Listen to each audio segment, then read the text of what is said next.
Dears, ഒരു മിനിറ്റിൽ scatter diagrams ഒക്കെ സെറ്റ് ആക്കിയാലോ? ഇവിടെ നമുക്ക് കുറേ സ്കാറ്റർ ഡയഗ്രാം കൊടുത്തിട്ടുണ്ട് അല്ലേ? നിങ്ങൾക്ക് ഇത് വരയ്ക്കുന്ന വെച്ച് ഇപ്പൊ പഠിപ്പിച്ചു തരാവേ മക്കളെ. പോസിറ്റീവ് കോറിലേഷൻ ആണെന്നുണ്ടെങ്കിൽ മുകളിലേക്ക് വരുന്നൊരു ലൈനാണ്. പോസിറ്റീവ് ആയതുകൊണ്ട് നമ്മുടെ വേരിയബിൾസ് ഇതേ അപ്പുറത്തും ഇപ്പുറത്തും ജസ്റ്റ് ഇങ്ങനെ ഇട്ട് കൊടുത്താൽ മതി കേട്ടോ. വേരിയബിൾസ് ഇങ്ങനെ ഉണ്ടാവുക. ഇനി നെഗറ്റീവ് കോറിലേഷൻ എന്ന് പറയുമ്പോഴത്തേക്കും താഴോട്ട് സ്ലോപ്പ് ചെയ്യുന്ന നോക്കി, ഡൗൺവേർഡ് സ്ലോപ്പിംഗ് ലൈൻ ആണ്.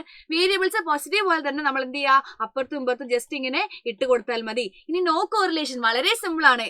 എവിടെങ്കിലും കുറെ വേരിയബിൾസ് ഇങ്ങനെ വിതറി ഇട്ട് കൊടുത്താൽ എന്താകും, അത് നോ കോറിലേഷൻ ആയിട്ട് മാറും. ഇനി പെർഫെക്റ്റ് നെഗറ്റീവ് കോറിലേഷൻ ആണെന്നുണ്ടെങ്കിൽ ഇതെന്താണ്, പോസിറ്റീവ് ആണ്. എപ്പോഴും തെറ്റിപ്പോകുന്നതാണ് എല്ലാവർക്കും. നെഗറ്റീവ് എന്ന് പറയുമ്പോഴത്തേക്കും എന്താണ്, ഡൗൺവേർഡ് സ്ലോപ്പിംഗ് ആണ്.